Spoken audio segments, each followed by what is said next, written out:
അങ്ങനെ പറയരുത് ദേവ. മഹാദേവൻ അപ്രത്യക്ഷനായി. മഹാദേവനെ പ്രീതിപ്പെടുത്തിയേ മതിയാകൂ.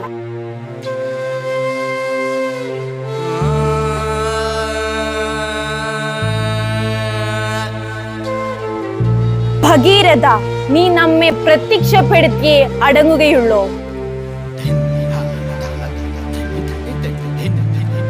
എന്റെ ജടയിലെ ഗംഗാജലത്തെ ഒരൽപ്പം നിനക്കായി ഞാൻ നൽകുന്നു.